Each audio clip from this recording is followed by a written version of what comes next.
Olá, está no ar o programa Direito em Foco, programa de debates, entrevistas e assuntos jurídicos relevantes.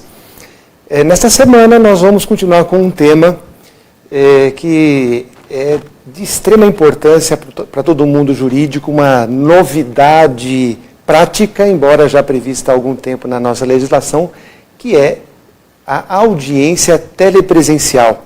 Na semana passada nós tivemos a honra de receber no nosso programa o desembargador Dr. Francisco Ferreira Jorge Neto, desembargador do Tribunal Regional da 2ª Região, mestre em Direito pela PUC de São Paulo, professor da Escola Paulista de Direito, autor de vários livros jurídicos e um amigo de São Caetano, onde foi juiz na primeira instância durante alguns anos, e aceitou o nosso convite para falar sobre as audiências telepresenciais.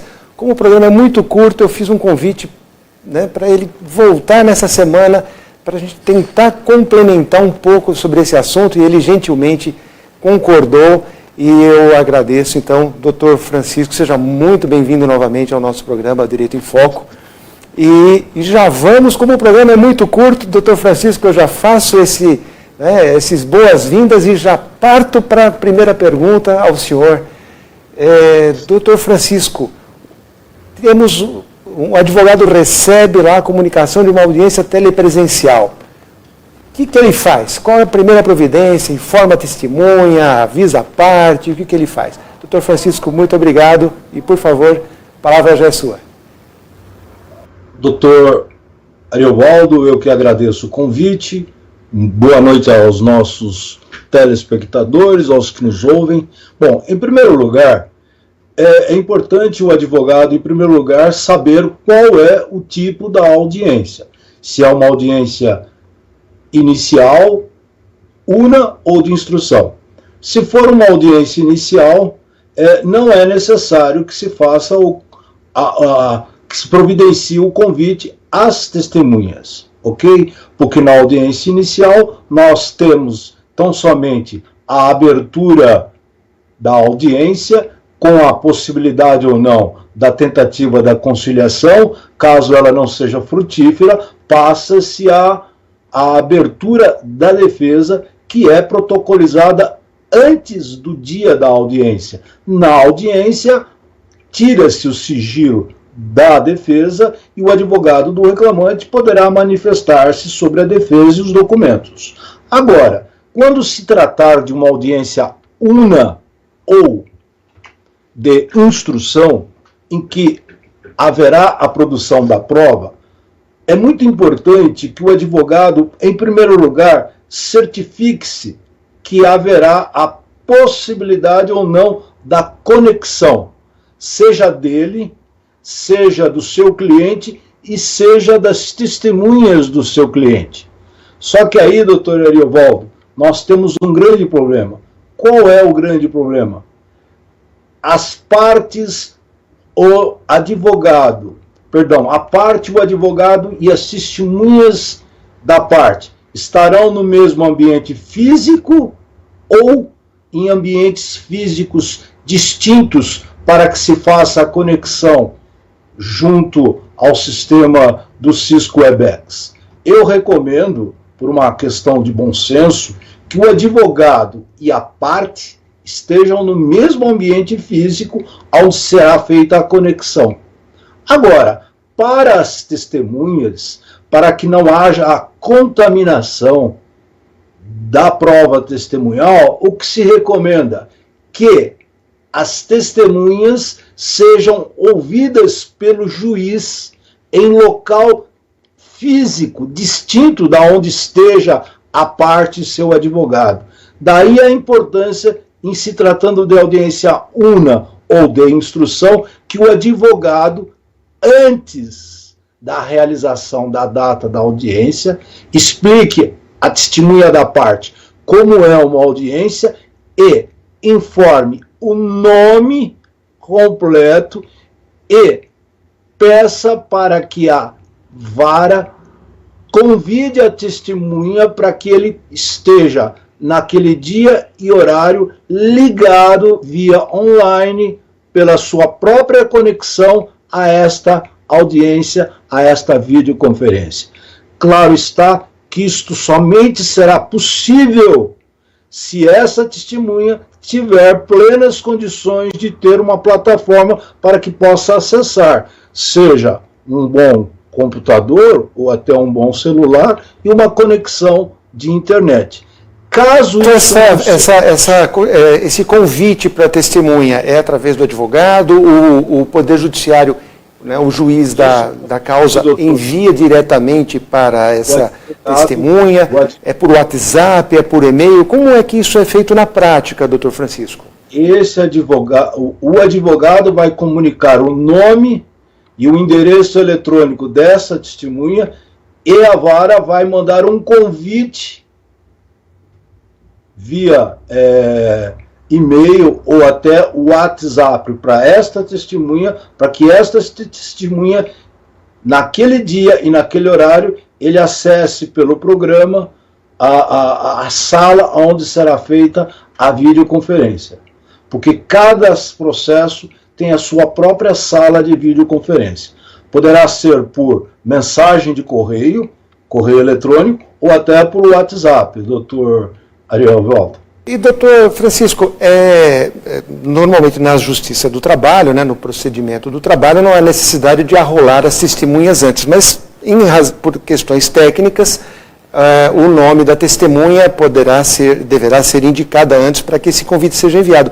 Mas e se na hora o advogado da parte, a parte não quiser ouvir aquela testemunha, quiser ouvir uma outra testemunha que o endereço não foi enviado anteriormente, existe a possibilidade dela ser ouvida, por exemplo, se ela estiver no ambiente físico do escritório do advogado, preservado aí a incomunicabilidade dela, isso seria possível? Como é que o senhor vê essa... Eu sei que eu vou fazer algumas perguntas que muitas vezes a gente ainda está em desenvolvimento, mas numa situação como essa, doutor Francisco, porque numa audiência normal, presencial, o advogado informar o nome da testemunha que está lá fora é o João. Não é o João, é o Francisco que está lá, é o Pedro.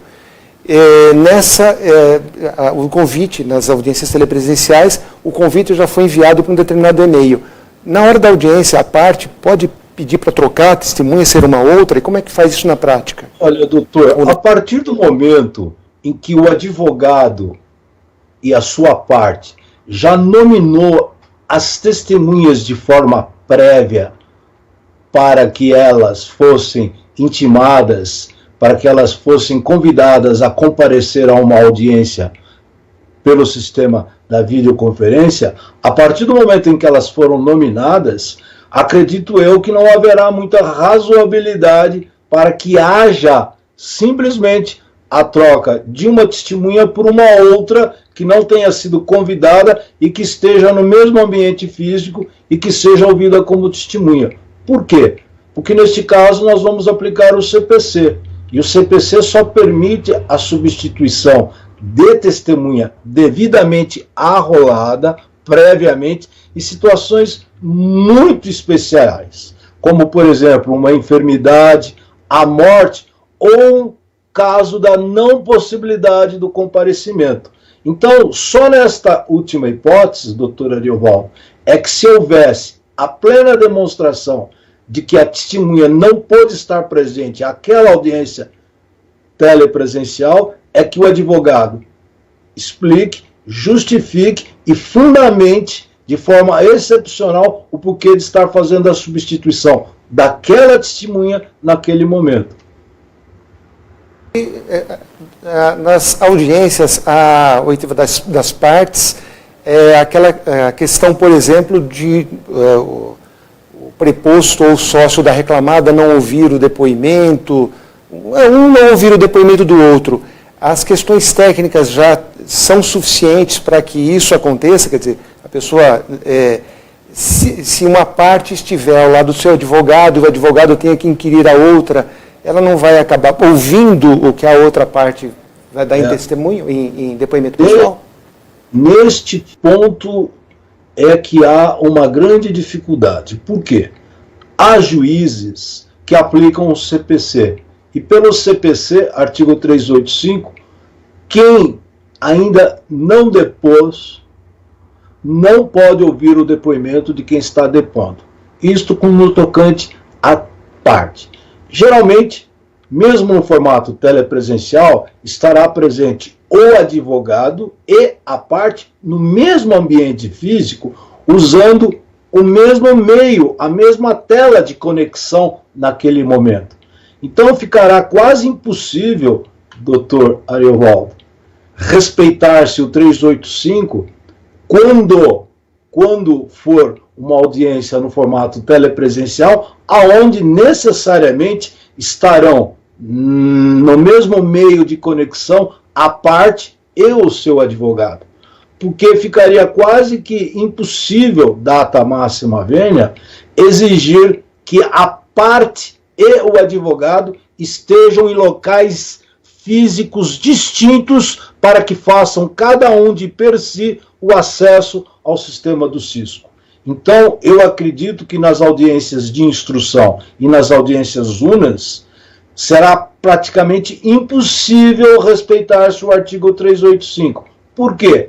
Porque é direito da parte estar no mesmo ambiente físico, aonde estejam eles ligados a uma tela, a um meio único de conexão com o sistema Webex durante a realização da audiência telepresencial, seja no formato de audiência una, seja no formato de audiência de instrução.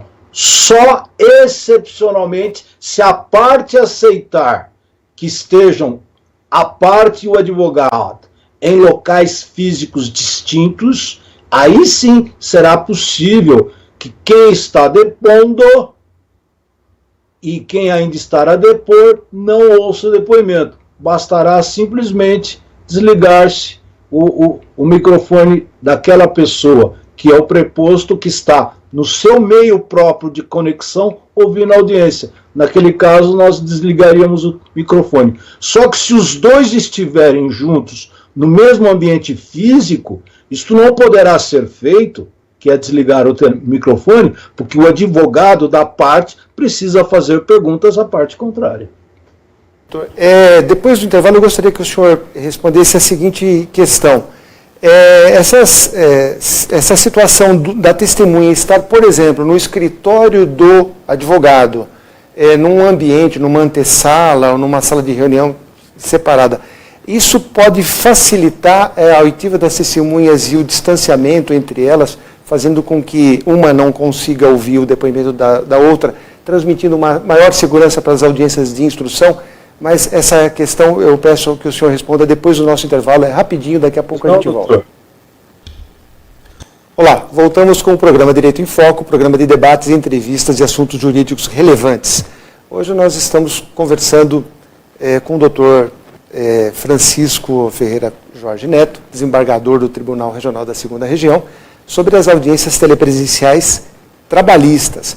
No final do primeiro bloco, eu deixei a pergunta ao doutor Francisco com relação aos riscos da contaminação da prova testemunhal e se a utilização dos escritórios de advocacia, dos escritórios do advogado da parte, pode ser um elemento para que essa contaminação não aconteça e isso transmita uma maior segurança na instrução, porque às vezes o ambiente na casa da testemunha, ou na rua, ou enfim, num ambiente inapropriado, poderia ter essa contaminação. Qual que é a opinião do senhor sobre a utilização dos escritórios em ambientes separados? Isso facilitaria ou dificultaria? Isso daria maior credibilidade ou não? De uma certa maneira, quando a audiência una ou de instrução é feita no mesmo ambiente físico, por uma questão de lógica, mesmo que haja salas em separados, acredito eu que pelo fato de estarem partes e testemunhas no mesmo ambiente físico, pode gerar uma situação de pensar-se numa situação em que poderia se pensar em que poderá haver a contaminação da prova. Por quê? A testemunha poderá ouvir o depoimento da parte ou das partes, ou uma testemunha da reclamada poderá ouvir, por exemplo, o depoimento da testemunha do reclamante ou a testemunha da parte ouvir o depoimento de uma outra testemunha da própria parte. Então não é recomendável que se tenha a presença da parte e do advogado no mesmo ambiente físico aonde se fará a conexão da parte e do advogado. Seria interessante que a testemunha estivesse em um outro local físico com um meio próprio de conexão àquela audiência una ou de instrução. Contudo, considerando que os advogados de reclamantes e as testemunhas de reclamantes são pessoas que têm uma certa dificuldade de ter um local próprio para esta conexão, uma internet segura, nada poderá prejudicar a parte que esteja com as próprias testemunhas no local físico. Esta impossibilidade da testemunha estar num outro local físico não poderá ser motivo para que o magistrado trabalhista inviabilize a produção da prova. Por quê? Porque nem sempre a testemunha poderá ter um meio seguro, competente para acessar aquela audiência no formato telepresencial, seja numa audiência una, numa audiência de instrução. Então, deverá se basear na boa-fé. Aí, claro que o advogado, junto com o magistrado, deverá fazer com que a testemunha, dentro do possível, mesmo estando no mesmo ambiente físico, não possa ouvir o depoimento da parte ou ouvir o depoimento de outras testemunhas antes de depor, doutor Ariovaldo.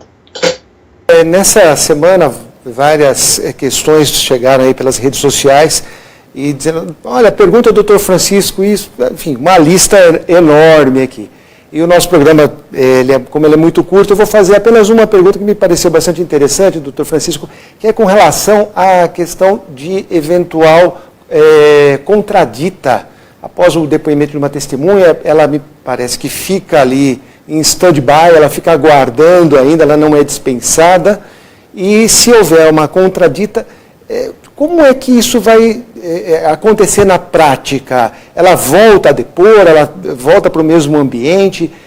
Já existe alguma disciplina quanto a isso no meio virtual? Olha, doutor, quando se tem a contradita, o juiz pergunta à testemunha se procede ou não o motivo daquela contradita. A testemunha responde e, dependendo das respostas, o juiz poderá deferir ou indeferir a contradita. Excepcionalmente, a parte que arguiu a contradita, que levantou a objeção da contradita, tem direito a instruir a contradita. Neste caso, a testemunha, a forma de conexão dela, se ela estiver conectada de forma distinta da conexão do advogado, da parte, da sua própria parte, o microfone dela será desligado e haverá a instrução da contradita. Isto, se a instrução da contradita puder ser feita na mesma audiência. Agora, se a instrução da contradita não puder ser feita naquele momento, adia-se a audiência para prosseguimento, possibilitando a parte que arguiu a contradita para que ela possa, sem sombra de dúvidas, demonstrar o fundamento da contradita, que pode ser uma incapacidade, um impedimento ou uma suspeição na forma do CPC aplicável de forma subsidiária ao processo do trabalho. E a última questão, eu acho que vai dar tempo se a gente conseguir fazer bem rapidinho, se eu conseguir formular rapidamente também, doutor Francisco, é com relação a, nessa linha que o senhor acabou de responder, se a audiência tiver que ser dividida, seja em razão de uma contradita que terá que ser instruída, ou seja, por exemplo, uma questão técnica. Aliás, um assunto que o senhor falou na primeira entrevista na semana passada, se a audiência, por algum motivo, ela não pode prosseguir por alguma questão técnica. O que vai acontecer? Como é que essa divisão pode gerar algum tipo de nulidade, ou não? Ouviu uma parte, não ouviu a outra, ouviu a testemunha do reclamante, não ouviu da reclamada. Isso pode gerar algum tipo de problema? O senhor vê que isso pode gerar uma nulidade no processo? Uma audiência una, que é dividida em duas, por exemplo, a instrução pela metade? Senhor doutor Ariovaldo, toda e qualquer audiência, a prova oral, em tese, deve ser feita numa única audiência. Nada obsta, desde que haja um motivo fundamentado, que pode ser até uma questão técnica. Por exemplo, caiu a internet de uma das partes durante a realização da audiência, por exemplo, que se adia aquela audiência. Claro está que será uma exceção e que vai estar fundamentada na própria ata. Então, em caráter excepcional, seja por problemas de conexão ou de uma eventual prova técnica que preceda as provas de audiência, que aquela audiência una seja adiada. Não vejo objeção nenhuma, desde que seja fundamentado no processo. Uma questão, excelência, que é a seguinte: a identificação das partes é algo que muitos colegas apresentaram como uma preocupação, porque em audiência a testemunha apresenta lá o serventuário, a sua documentação, seu RG, etc. Então é identificada. A identificação online, como é que seria? E a questão também da condução coercitiva. Como é que se faria uma condução coercitiva para uma audiência telepresencial? São duas questões também que foram pontuadas aí pelos nossos espectadores em dúvidas da primeira. Eu diria que, com quase todo o respeito, a condução coercitiva no formato telepresencial são contraditórios, são incongruentes, é inadmissível, a não ser que haja uma sala de videoconferência nos fóruns. Se houver uma sala de videoconferência nos fóruns, é porque se tem a possibilidade de uma audiência presencial, ok? Por quê? Porque há fóruns que têm salas telepresenciais, porque mesmo na época das audiências presenciais, se faz audiências telepresenciais, excepcionalmente, porque uma testemunha pode estar fora do Brasil, a parte pode estar viajando, etc, etc, etc. Agora, como hoje a presencial é a regra transitoriamente, a telepresencial é a regra provisoriamente durante a pandemia, acredito eu que, se uma testemunha se recusar a comparecer, não será possível conduzi-la coercitivamente para que ela compareça numa audiência telepresencial. Não vejo isso como sendo possível. Praticamente impossível. Na prática, é perfeito. É que se perde uma possibilidade. Hoje, nas audiências presenciais, a parte pode exigir que a testemunha compareça e ela consiga esclarecer a verdade dos fatos. Com a audiência telepresencial, essa possibilidade da parte buscar a verdade dos fatos fica um pouco prejudicada por essa questão técnica, talvez. Esse seria o... Doutor Ariovaldo, o juiz vai suspender a audiência e só vai realizá-la quando houver o formato presencial possível. O senhor me acompanhou? Aí nós suspenderíamos a audiência, marcaríamos uma audiência, quando possível, no formato presencial, e ela vai ser conduzida coercitivamente pelo oficial de justiça. Aí sim. Mas no formato telepresencial, é impossível trazer uma testemunha conduzida coercitivamente. Testemunhar, se ela se recusar a entrar no sistema, não teria como, né? Seria um contrassenso de Exatamente. Fato. Exatamente. O juiz pode aplicar uma multa a ela, com toda a razão, e adiar a audiência no formato no formato presencial, quando houver a possibilidade do acesso das partes e das testemunhas aos fóruns trabalhistas, que por hoje, por toda essa questão do isolamento, ainda não é possível. Não há regramento específico possibilitando que os fóruns estejam abertos, porque o CNJ tem ato normativo que exige que uma série de situações sejam providenciadas, como, por exemplo, álcool gel, saras arejadas, etc, etc, etc. Hoje, no frio que nós estamos, os fóruns não podem ficar com as salas abertas, porque seria um contrassenso. Agora, imagina no calor em que as salas devem ficar abertas, não é? Vamos ter uma série de problemas. Então, enquanto houver a não possibilidade da audiência no formato presencial, essas impossibilidades das testemunhas, quando elas se recusam ou quando elas simplesmente não atendem ao chamado de um convite formal, elas serão conduzidas coercitivamente quando houver a possibilidade da realização de uma audiência no formato presencial. Esperamos seja em breve, né? Significa que a vida tenha voltado mais ao normal, não é, doutor Francisco? Doutor Ariovaldo, nossa expectativa. É aquilo que a gente sempre diz, né? As audiências no formato telepresencial, elas devem ficar quando voltarmos à normalidade, para as audiências de conciliação e para as audiências iniciais. Audiências de instrução ou audiências no formato UNA deverão ser no formato presencial. Doutor Francisco, muitíssimo obrigado pela sua participação. Mais uma vez aqui agradecemos o Direito em Foco, o programa Direito em Foco agradece e pede desculpas pelo formato tão pequeno, para um assunto tão relevante e para um conhecimento tão vasto quanto o seu. Doutor Francisco, mais uma vez, muitíssimo obrigado por participar do nosso programa, dando essas aulas, tanto nesse como no programa anterior, que estão ambos disponíveis pela internet. Doutor Francisco, muitíssimo obrigado. Quem agradece sou eu, um abraço e boa noite a todos. E ao senhor também, doutor. Muito obrigado e o programa Direito em Foco volta na próxima semana, no mesmo horário.